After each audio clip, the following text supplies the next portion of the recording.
Morning everyone, how are you today? So in today's video, I'm gonna tell you what I experienced from a GLE plug-in hybrid air suspension from an X640D air suspension and what I'm experiencing with my Q7 plug-in hybrid 19-inch sport suspension, right? So last week I was at Mercedes and I tested the GLE. It's a straight no to me. I was curious about the engine. I was curious about the air suspension.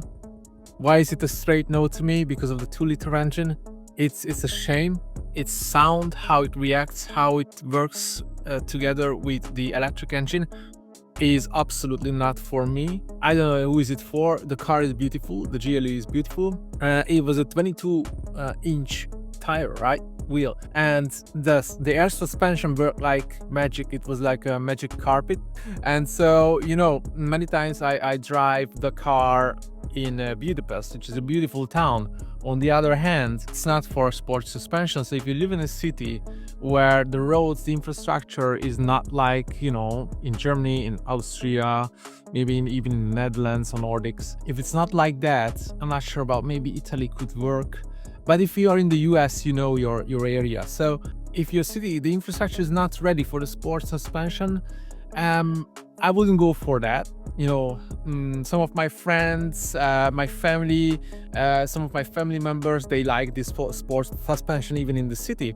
On myself, I expected something smooth, something magic carpet from the Q7, and I got that from the GLE. But this car is perfect in every aspect except the suspension for me. So I really love the suspension when I go out of city, but I drive the car 70% in the city, 30% outside, or 20% outside. So my preference goes towards the city feeling, the experience, right? And if I'm at the city, then I'm gonna be needing the air suspension, or I'm gonna be needing not a sports suspension. If you're 70% outside the city, maybe you favor the sports suspension if you like the sporty driving. It gives you so much, you know, fun. You can see some of my videos. It's fun driving. It keeps everything on the road flat. It's like a really nice car, in not an SUV. You feel like that. So going back to the GLE, so there's the basic sort of leather seats, which you can see in the Q7. This is a basic leather seat, not leather, I think it's mono 550. Beautiful, comfortable, not a single back pain. In the GLE, it's not beautiful. You need to go upwards, like, you know, you need to configure a car for 200,000 euros. So it's how much does it cost a seat? I wouldn't go for that because of the engine, period. Then I tested the X640D, right? So last week I was in the UK. I'm gonna show you some pictures. I rented 520i, right? The new one with M packet.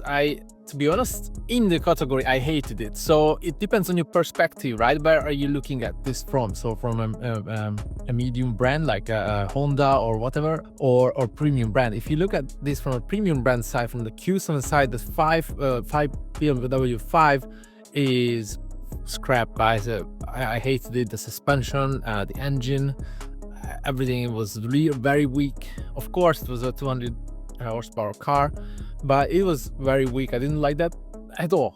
So, you know, I thought the whole brand is like about that. It's too stiff. The wheel was too easy to handle. You know, I didn't feel the weight of the car. Not in the wrong term. That I didn't feel the car. It was precise. So not for me. Maybe it's for you. I don't know. And then I tested the X640D. Guys, come on, it's with the air suspension. It's the new edition. It was beautiful. Like to try this car, to hear out the 40D, and the 40D engine is like beautiful to your ears. It's like a symphonic music instrument. You know, it's beautiful. I really love that. And long-term fuel consumption 8-liter 40X6. And then in the city it can go up to 11, 12, of course, diesel, so you need to consider it. But if you love the sound of the diesels, I would 100% go for the the BMW 40D, not the 30D, 40D. 50D is probably not needed. 40D comes with 340 horsepower, a little bit quicker than this car. Plug-in hybrid 555 TFSI E. So, you know, I love that. The engine, the transmission, everything worked together. However, the interior, I didn't like that. BMW's new screen is like a piece of crap for me. I didn't like that. They need to have a software update on that because it looks really, I don't know, not colorful. It doesn't look right to me. Look at that. Look at this. All right, it's beautiful. So it's much better. But the engine, the diesel engine, the 3-liter diesel engine for BMW, to me, is a no question ahead of the Audis. And then I drive a Q8 3-liter diesel, 286 horsepower. Hated it. Guys, it was so slow. It didn't react to the throttle. It didn't go. It didn't pull the car. It was like crap. So I don't know. The BMW is far ahead with the diesel engines. So the air suspension was beautiful in the car. 20-inch was in the BMW X6. I love that. It was even maybe better than the GLE. She wouldn't expect from the BMW. And then I drove the Q8 with air suspension. Well, 22-inch maybe it didn't help, but overall I was a bit disappointed without this air suspension compared to BMW, and the GLE was heavy because it was a plug-in hybrid. So I don't know, I'm gonna drive on this Friday and I'm gonna share this with you, the Q7, the plug-in hybrid with air suspension, the new one, like with the longer range. So I'm gonna share the experience in the city in worse road conditions. So I'm gonna drive it everywhere where I drive this car. I can tell you the difference. And why is this video is important for you? Because I couldn't find a single piece of information about the comparison of air suspension Audi versus sports suspension versus normal suspension, right? And even if I asked the traders in the showroom, they don't have a clue. They don't have a clue. I'm so surprised. I'm so surprised that nobody tells you more about this. I think it's so important if comfort is important for you. So I hope this will help you making a decision, to be honest. And yes, if you buy a used car over 6 years old, maybe don't buy an air suspension because it will go out. However, if you have 5,000 euros to replace them, that's fine. Don't worry about it. And then you will have a new air suspension for the next 6 years. So don't worry about it. I think that's quite important. And now let me go run, and I hope it helped. And let me know if any questions. You know, I also tested an A6 with normal suspension. It worked well. So you don't need air suspension in the A6.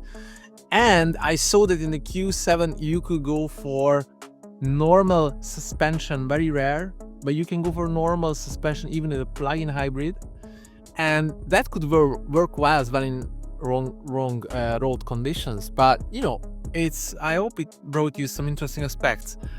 On the other hand, this Q7 with sports suspension with 19-inch wheels, probably much better than an A6 with sports suspension, right? So you need to find a balance, and you need to pick the tires. So somebody says that the 19-inch tires for this car eliminates the sports suspension, which I don't think, because I already tested the other cars. But probably it's not that sporty as in a 22-inch, right? So lots of aspects here. I hope it helps, and you can make your decision.